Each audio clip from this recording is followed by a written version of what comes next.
d'une association qui aide les jeunes à voyager. Moi j'ai dit, bah attends, c'est pour moi. Ça, j'avais décidé que je voulais aller à l'étranger. Mais il faut savoir que déjà j'avais les 10 000 € à rembourser. Trop contente, je suis en Égypte. On se retrouve pour une nouvelle vidéo. Comme vous avez pu le lire dans ce titre, on va parler de mon parcours scolaire après la fac. Parce que avant, je pense que c'est plus d'actualité. Les bacs ont changé depuis. Ouais, I'm that old. Je viens d'avoir 25 ans et je suis en master 1. Ouais, je sais, moi aussi, j'aurais jamais imaginé que j'aurais dit cette phrase avant l'année dernière. Mais les études supérieures sont un peu plus compliquées que ce que l'on pense. Pour revenir sur mon parcours scolaire, je suis partie en DUT technique de commercialisation. Ouais, qui est aujourd'hui un but en 3 ans. À l'époque, c'était 2 ans. Je savais pas exactement ce que je voulais faire, mais je voulais pas aller à la fac, je voulais pas être livrée à moi-même, je voulais encore du suivi, je voulais encore des classes avec de la familiarité, être en petit comité, etc. Aussi, je voulais de l'expérience. Et en DUT, comme en BU, en BUP, je pense, on peut faire des stages et on peut le faire aussi en alternance. Donc moi, c'est ce qui m'a plu. Et en plus, les matières, il y avait de la communication, du marketing, du commerce. Et moi, étant donné que j'étais en ES, ces matières, je ne savais pas exactement ce que c'était. Donc c'était pour moi l'opportunité d'explorer plusieurs domaines en une seule fois. Voilà, donc j'ai fait ma première année. Ça s'est pas bien passé pour des raisons personnelles, de santé, etc. J'ai dû redoubler. Ensuite, j'ai refait ma première année, ça s'est bien passé. Je suis passée en deuxième année et il faut savoir que j'étais dans un DUT de merde et les profs étaient un peu fous. En tout cas, ce prof-là en question. Ma deuxième année, faut savoir que je l'ai ratée de 0,5. J'avais une moyenne de 9 et en DUT, à cette époque, en tout cas, il n'y avait pas de rattrapage. En tout cas, dans cette IUT, il n'y avait pas de rattrapage et je suis passée en conseil de discipline et il a clairement voté pour que je ne l'ai pas. Voilà. Donc, et j'ai pas pu revenir dessus. Donc j'ai cherché une école de communication. Je voulais faire des relations publiques plus principalement. Étant donné que je n'ai pas eu mon DUT, j'ai contacté l'école où j'avais été acceptée. J'étais acceptée dans 2 écoles, je crois, INSEC et l'ESP. En leur disant oui, bah j'ai pas eu mon DUT et je leur ai expliqué la situation et ils m'ont dit ok, mais si vous avez assez de ESC, de points, je sais plus comment on appelle ça, des points, vous pouvez quand même intégrer le bachelor et dans ce bachelor faire votre 3e année. Et dans ce bachelor, j'aurai 6 mois où j'étudie toutes les matières de communication et 6 mois en stage. Donc moi, j'étais trop contente parce que déjà, j'avais pas à refaire le DUT dans cette IUT maudit. J'ai fait cette année en initiale, mais c'était payante. Donc je crois que c'était 8 000 €, un truc comme ça. Donc j'ai payé 8 000 €. C'est beaucoup, beaucoup, beaucoup d'argent. Mais je voulais aller en bachelor, je voulais entrer en communication et je me disais que c'était 1 an. 1 an et après les autres années master, j'irais en alternance. Voilà. Donc j'ai fait mon année, c'était super bien. Franchement, j'ai découvert plein de matières dans la com, plus qu'en DUT, parce qu'en DUT c'était très général et c'était plus de la com, mais la com marketing. Ou com stratégique si vous préférez. Et là c'était community manager, médias, relations publiques, donc ce que je voulais. Créative, il y avait quoi d'autre? Enfin, il y avait vraiment tous les aspects de la com, même les droits de la com. Et après cette année-là, déjà j'ai eu du mal à trouver mon stage. J'ai eu tellement, tellement, tellement de mal à trouver mon stage. Mais grâce à Dieu, j'ai trouvé un stage dans une grande entreprise et tout. Ça s'est pas bien passé du tout. C'était horrible. Vraiment, ça m'a traumatisée, hein, littéralement. Mais ça, j'en parlerai dans mon livre aussi. Mais j'ai trouvé mon stage, j'ai validé mon année. Après le DUT de l'horreur, j'ai encore fait 1 an d'études.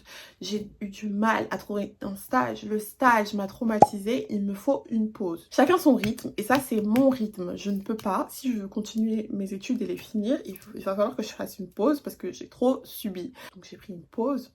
1 an de pause. Mais je voulais pas rien faire pendant cette pause et je ne voulais pas travailler. Ouais. Je voulais pas travailler. Non, moi j'avais décidé que je voulais aller à l'étranger. Mais il faut savoir que déjà j'avais les 8 000 € à rembourser et je suis pas riche. Donc je ne peux pas partir à l'étranger comme ça, sans plan, sans argent, sans rien.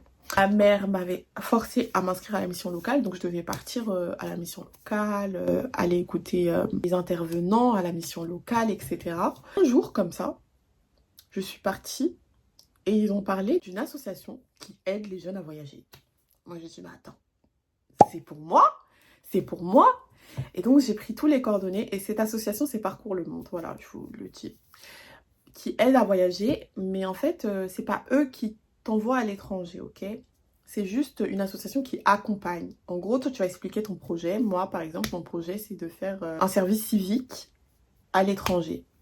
Donc, ils vont te présenter les services civiques, ils vont t'expliquer ce que c'est, ils vont te présenter les programmes. Si eux, par exemple, ils sont en partenariat avec des établissements qui font des services civiques à l'étranger, ils vont t'aider. Il y a d'autres programmes, comme par exemple le Corps européen de solidarité et aussi Erasmus+. Donc Erasmus+, c'est eux qui font le Corps européen de solidarité. Et ils font aussi des stages à l'étranger. Mais en gros, ils travaillent principalement avec Erasmus+. Ou sinon avec des institutions étrangères qui sont liées avec Parcours le Monde grâce à Erasmus+. Si je me souviens bien. Moi, je m'inscris et j'harcèle littéralement la conseillère pour partir à l'étranger. Je lui explique mon programme, je lui explique ce que je veux. Et elle me présente l'opportunité de partir en Égypte pendant 2 mois. Et ça, c'était le programme, le Corps européen de solidarité. Et donc, ce programme-là, en gros, c'est que vous allez faire du volontariat.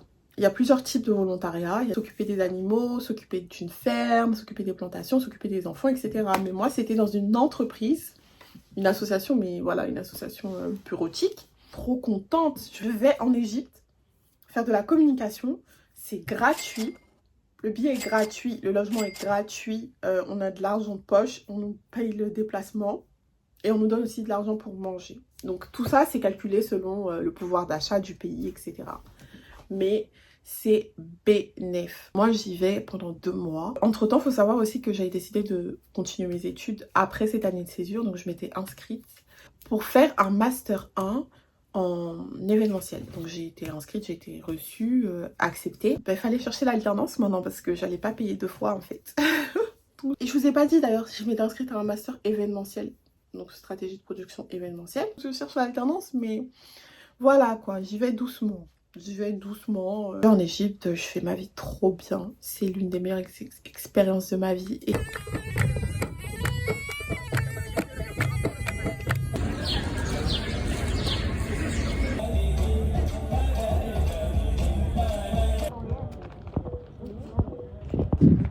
un peu le tour de l'Égypte, c'était au Caire. La mission, j'ai rencontré des gens, c'est mes amis jusqu'à aujourd'hui. Et j'étais à Alexandrie, je suis partie à Dahab, voilà. Je suis partie aussi dans des petits villages. Et meilleure expérience de ma vie. Vous allez sur mes réseaux, vous allez voir, je fais que parler de ça parce que ça m'a changé, littéralement. Et c'était la première fois que je vivais seule. Par contre, j'étais pas vraiment seule, on est parti en groupe. Ça, c'est ce qui est bien avec Parcours le Monde. Ils font des groupes, ils font les présentations, ils vous accompagnent quand vous êtes à l'étranger, ils vous aident, etc. pour les démarches. S'il y a un problème, vous avez aussi des coachs parce que vous vivez en colocation et pour qu'il y ait de l'entente, etc. pour que tout se passe bien. Ils sont là, ils sont présents. Et ça, c'est trop bien. C'est une expérience de ouf. On s'est bien entendu. Parfois, on sortait ensemble, mais pas forcément. Enfin, on faisait nos vies quand même. Moi, j'avais mon binôme. On s'était bien trouvé. On partageait notre chambre, par contre.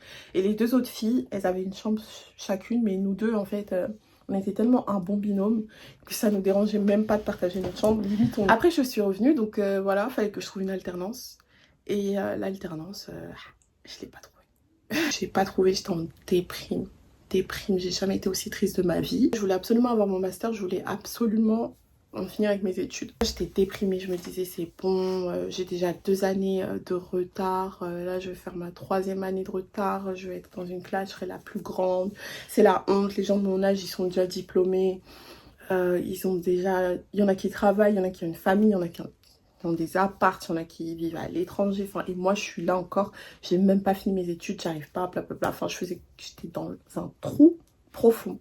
Mais vas-y, j'ai persévéré. Je me suis dit, bon, l'année prochaine, en 2025, je retente. 2025, je me suis dit, bon, bah, je vais travailler, tu vois. Parce que là, c'était une année sabbatique, mais forcée comme le travail. Et l'association Parcours le Monde me recontacte en me disant ouais bah on a un autre programme à l'étranger mais plus professionnel si vous voulez partir. Donc ils proposaient le Portugal et l'Allemagne. Et moi bon l'Allemagne j'ai jamais prévu d'habiter là-bas, mais le Portugal, caliente, ne me voyais pas partir à l'étranger en fait. C'est pas ce que je voulais. Moi je voulais avoir une vie professionnelle, aller à l'école et puis travailler. Donc j'ai pris mon temps avant de répondre et j'ai pris tellement de temps que la proposition du Portugal, elle est passée devant moi. J'ai trop le seum. Mais je me suis dit, vas-y, bah, je vais postuler quand même pour l'Allemagne, on sait jamais. Et je vais savoir ce qu'ils me proposent. Parce que là, c'était un stage. On partait avec une entreprise. Ça, c'était pas une association, c'est important. Avec une entreprise allemande.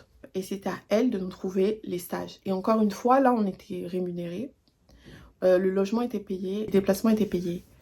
Voilà. Mais c'était pas comme le corps européen de solidarité, parce que le corps européen de solidarité, on était rémunéré chaque mois. Alors que là, pour le stage, on était rémunéré un total de 1 000 €, je crois. Mais c'était 1 000 € sur la totalité du séjour.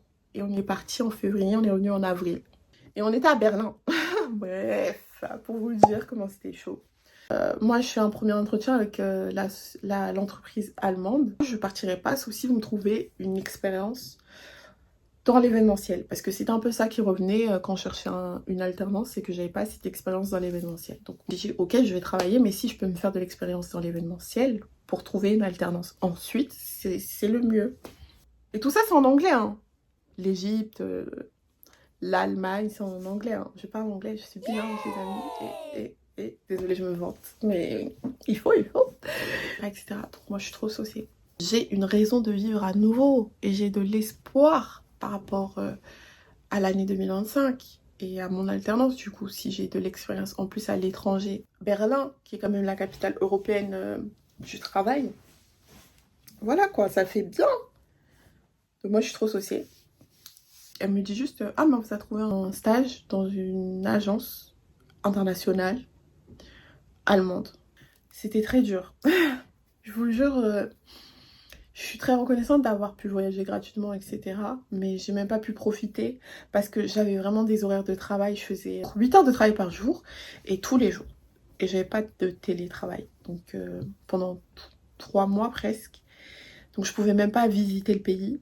Le week-end, j'étais fatiguée. Il faut savoir qu'à Berlin, le dimanche, tout est fermé.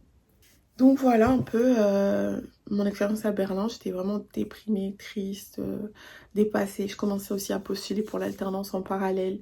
Quand je suis rentrée, pareil, je me suis focus sur la recherche. J'allais à des entretiens, passer au dernier niveau. J'étais refusée, toujours. Je choisis quelqu'un avec plus d'expérience. Quelle expérience de plus tu veux?